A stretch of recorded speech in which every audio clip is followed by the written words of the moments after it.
नमस्कार, मी मनोहर पवार. TV1 मराठीवर सर्वांचं स्वागत आहे. माझ्या समवेत जत शहरातील सामाजिक कार्यकर्ते व राष्ट्रवादी काँग्रेसचे फादर बॉडीचे जत शहराचे उपाध्यक्ष माननीय सुशील कांबळे माझ्या समवेत या ठिकाणी उपस्थित आहेत. नमस्कार. नमस्कार. गेले अनेक वर्षे आपण पाहतोय जत तालुका हा कायमस्वरूपी दुष्काळी तालुका आहे. या तालुक्यामध्ये पिण्याच्या पाण्यासाठी अनेक लोक अगदी जानेवारीपासून जून अखेर ओढाताण करतात. काही लोकांना 4-4, 5-5 किलोमीटर अंतरावर जाऊन पिण्याचं पाणी आणावं लागतंय. जनावरांच्या चाऱ्याचा प्रश्न आहे. स्वातंत्र्य मिळाल्यापासून सुद्धा या जत तालुक्याचा पूर्व हा भाग हा पाण्यासाठी टाहो पडतोय. अशा परिस्थितीत आपण जर बघितलं तर या दुष्काळाबरोबरच या तालुक्यातली सामाजिक जी परिस्थिती आहे ती परिस्थिती चांगली राहावी यासाठी अनेक लोकांनी प्रबोधन केलेलं आहे. त्यामुळे इथून सुद्धा आता प्रबोधनाची गरज आहे. माझं म्हणणं म्हणजे कसं माहिती आहे का की आता माझं म्हणणं म्हणजे असं आहे साहेब की आता मी तुम्हाला सांगतो ह्या आठवड्यात आपल्या शहरामध्ये अक्षरशः 2 जीव गेले. तालुक्यात म्हटला तर 4, शहरातले 2 तालुक्यात खेडेगावात असं मिळून टोटली 4 जीव गेले. ह्या गोष्टी घडायला लागल्या त्या का घडायला लागल्या का घडायला लागलेत मला सांगा साहेब. आपण कसं केलं पाहिजे माहिती. आता थोडक्यात मी एक माझा सगळ्यात महत्त्वाचा मुद्दा मी तुम्हाला सांगतो की कुणाचाच कुणावरती ताबा नाही, कुणाचाच. थोडक्यात सांगायचं म्हटलं तर तुम्हाला आई वडिलांचा मुलांवरती नाही, किंवा तसं जर म्हणायला गेलं तर मग शिक्षकांचा नाही, समाजातले जी नेते असतील किंवा जे कोणी आजी माजी भावी जी कोणी असतील त्यांचाही ताबा नाही म्हणायचा. मला सांगा साहेब, आपण एखादा गुन्हा घडला किंवा एखादी काहीतरी गोष्ट झाली तर साहेब आपण काय करतोय, पोलीस प्रशासन असेल किंवा शासन असेल ह्यांच्या नावानं आपण त्याला जबाबदार धरतोय किंवा त्यांच्या नावानं आपण हे करतोय, शंका मारतोय. मग आपली काय जबाबदारी आहे का नाही साहेब? समाजामध्ये पण एक सामाजिक बांधिलकी आहे, आपली जबाबदारी आहे. माणुसकी आपली काय कुठं मिली का काय? मग माणुसकी आपल्या शहरातल्या किंवा आपल्या तालुक्यातल्या लोकांची माणुसकी मिली का? आज मला सांगा की एखादा आता तुम्ही जात धर्म, मी तुम्हाला सांगतो साहेब माझं तरी स्पष्ट म्हणणं आहे ह्या तुमच्या माध्यमातून, तुमच्या TV1 मराठीच्या चॅनलच्या माध्यमातून मला अख्ख्या आपल्या जत तालुक्याच्या प्रत्येक अगदी 14-15 वर्षाच्या मुलामुलीपासून ते अगदी मरायला टेकलेल्या म्हातारीपर्यंत सगळ्याला आव्हान काय करायचं की बाबांनो, तुम्ही तुमच्या एखादी गोष्ट निदर्शनास आली की बाबा इथं काहीतरी घडणार आहे किंवा काहीतरी घडायला लागले चुकीचं, त्या अन्यायाच्या विरोधात, त्या चुकीच्या गोष्टीच्या विरोधात तुम्ही वाचा फोडा, तुम्ही त्याला प्रतिकार करा. तुम्ही काय करता की माझं झालं नाही, माझं झालंय का नाही, तर मला काही घेणं देणं आहे त्याच्याशी, ही कुठेतरी थांबलं पाहिजे, प्रबोधन झालं पाहिजे. तसं समाजामध्ये त्यांनी काम बी केलं पाहिजे. मी असं कोणाला तरी उद्देशून म्हणायला लागलो नाही. मी स्वतःला सुद्धा त्याच्यामध्ये मी मोजायला लागलोय. मी असं नाही की मी लोकांना मोजायला लागलोय मी चांगला त्यांनी वाईट किंवा असा काही प्रकार नाही याच्यामध्ये. सगळ्यांविषयी मी बोलतोय इथं साहेब. मग आमदार, खासदार, मंत्री किंवा एखादा नगरसेवक किंवा एखादा पंचायत समिती, जिल्हा परिषद वगैरे ही, किंवा एखादा आपलं तहसीलदार साहेब असतील, प्रांत साहेब असतील, बीडीओ साहेब असतील, किंवा आपली DYSP असतील किंवा आपली PSI असतील, ही गोष्टच धरायची नाही. माझं तरी स्पष्ट म्हणणं आहे सगळ्यांनी मिळून माणुसकीचा धर्म जो आहे तो त्यांनी सगळ्यांनी मिळून पाळला पाहिजे आणि त्याला पार पाडलं पाहिजे असं मला वैयक्तिक वाटते. कारण बघा साहेब, सोमवारी जी घटना घडल्या एवढी भयंकर, एवढी भयानक आणि एवढी अमानुष घटना आहे ती खास करून आपल्या शहरामध्ये तरी घडली नव्हती कधी. एवढी भयंकर गोष्ट घडली.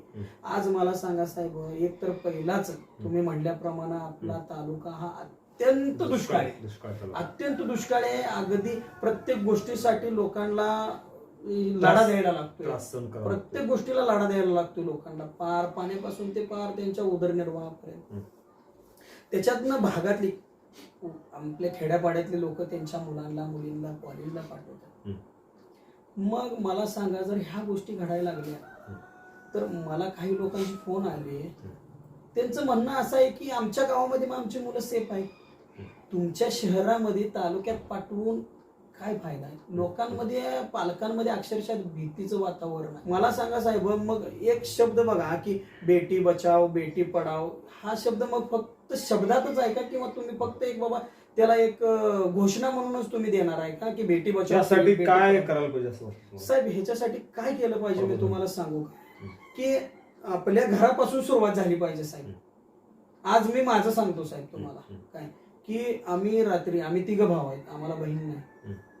रात्री 9 नंतर आम्हाला घरामध्ये घेताना तोंडाचा वास घेतला जातोय, त्यावेळेला आम्हाला आमचे आई वडील घरात घेतात. आमची मुलं आता लग्नाला आलेत साहेब, तरी सुद्धा आमच्यावरती ही बंधन आहे. रात्री 12च्या पुढं आम्हाला टायमिंग आहे, रात्री 12च्या पुढं बाहेर थांबणे नाही, काही जरी झालं तर. त्याच्यात दुसरी गोष्ट, आमचे आई वडील जोपर्यंत आम्ही घरी येत नाही, 3 भावात कोणी पण एक जण लेटनं जरी घरी येणार असेल तर जोपर्यंत आम्ही येत नाही तोपर्यंत आमचे आई वडील झोपत नाही.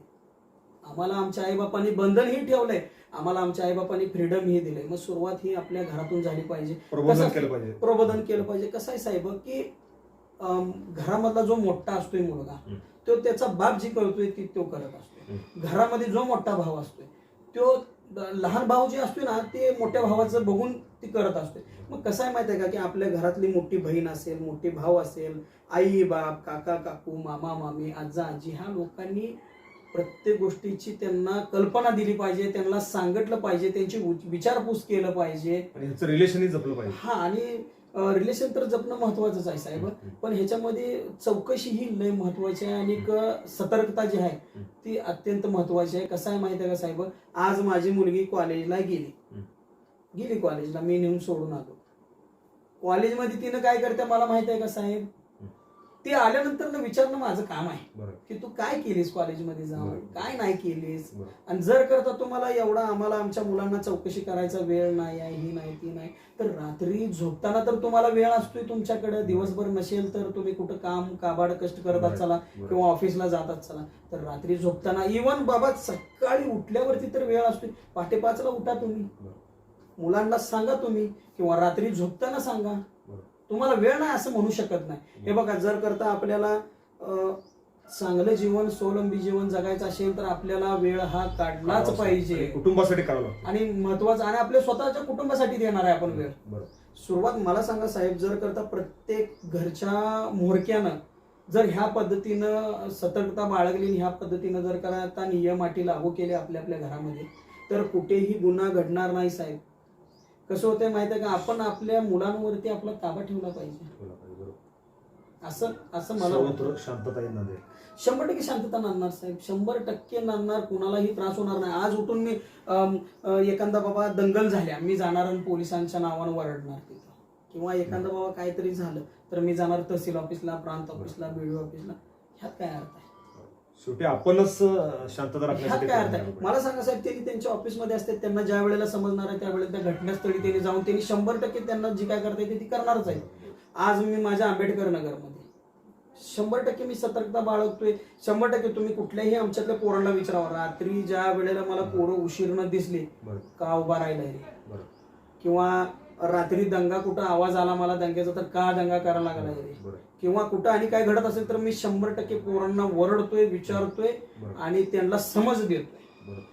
मग ह्या पद्धतीनं प्रत्येक माणसानं मला वाटतंय केलं पाहिजे. आज मी माझं घर बघून माझा समाज बघायला लागलोय, समाज बघून मी साहेब गेली जवळपास 13-14 वर्ष झाली मी हे काम करतोय. मी आता पद मला मिळाले राष्ट्रवादी साहेब फक्त 3 महिने, पण ह्याच्या अगोदर मी समाजात म्हणजे समाजासाठी भरपूर केलं. मी काय उपकार केला नाही, मी देणं लागतोय समाजाचं म्हणण्यापेक्षा एक माणूस की धर्माचं. आम्ही साहेब कधी कुठली जात, धर्म, कुठला पक्ष ही कधीच आम्ही विचारलो पण नाही, बोललो पण नाही. कुणी आम्हाला बोलवलंय, आम्ही त्यांच्यासाठी तिथं जाऊन उभा राहिलो. एकंदरीत जर आपण बघितलं तर पूर्वीची परिस्थिती वेगळी होती, आताची परिस्थिती वेगळी आहे. त्यामुळे प्रत्येक आई वडिलांनी, पालकांनी, शिक्षकांनी सुद्धा मुलांना प्रबोधन केलं पाहिजे, आई वडिलांनी प्रबोधन केलं पाहिजे. त्याशिवाय या समाजामध्ये शांतता राहणार नाही. 100% साहेब. अजून काय सांगता येईल तुम्हाला? अजून साहेब हेच म्हणतोय मी की प्रत्येक हे कसं आहे, माझं म्हणणं कसं आहे माहित आहे का, कुठलं तरी पद, कुठली तरी पोस्ट किंवा कुठला तरी एक लेबल ही सोडून सुद्धा माणसांचं आयुष्य आहे, ही सोडून सुद्धा जीवन आहे. माणुसकी, कुठे गेली मेली का हे काय आयुष्य पुन्हा पण येणार नाही माणसाला. परत नाही, एकदम जोपर्यंत हे आयुष्य आहे तोपर्यंत माणसांनी चांगलं जगलं पाहिजे, हा. चांगलं खाल्लं पाहिजे, व्यायाम केला पाहिजे, असं. व्यवस्थित राहिलं पाहिजे. यासाठी प्रत्येक माणसाने प्रयत्न केला पाहिजे. प्रत्येकानं साहेब, प्रत्येकानं म्हणतोय मी. बघा साहेब, मला सांगा, वयाच्या 14व्या किंवा 15व्या वर्षी मुलांना कुठलं चुकीचं आहे, कुठलं बरोबर आहे, कुठलं खरं, कुठलं खोटं हे समजायला चालू होते. तिथून त्यांच्या आयुष्याची सुरुवात होते. वयाच्या 14व्या किंवा 15व्या वर्षापासून मुलगा असो तर मुलगी असो, त्या वयाच्या 14-15 वर्षाची होईस तोपर्यंत आपण काय घडवलं पाहिजे हे बघा. मग त्यांनी माझ्यावरती काय संस्कार केले, ते महत्वाचं आहे. काय संस्कार केले साहेब. आपण कोणाच्या तरी नावानं बोंबलणं ही मला चुकीचं वाटते साहेब. आपण कोणाच्या तरी नावानं वरडावं ही मला चुकीचं वाटते. कसं आहे माहित आहे का, ज्या वेळेला लहान वय असते त्या वेळेला घरातले आपले आई वडील, काका काकू, मामा मामी, आजा मोठी जी असतील त्यांनी घडवत असतात. त्यांनी घडवणं गरजेचं आहे. त्याच्यानंतर समाजामध्ये जो कोणी एक आयडल असतोय ना, जो पुढारपण करत असतोय किंवा नेतेगिरी किंवा भाईगिरी करत असतोय, तो त्यांचा आयडल होते. उद्या उठून पोरी असो किंवा पोरगा असो किंवा पोरगी असो दे, काही ती महत्वाचं नाही. ती एक बघतात, त्याप्रमाणे वागायला बघतात. मग समाजात सुद्धा जी कोणी आहेत ना, मी कुणाची नावं घेत बसणार नाही. प्रत्येकाला समजलं पाहिजे काय.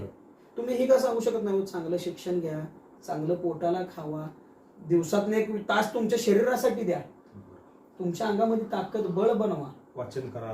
हा, वाचनामुळं आणि वाचनामुळं बुद्धी तेज होणार आहे, व्यायामामुळं शरीर स्ट्रॉंग होणार आहे. प्रत्येक गोष्टीला आपण प्रतिकार करू शकतोय आणि त्याला उत्तर देऊ शकतोय.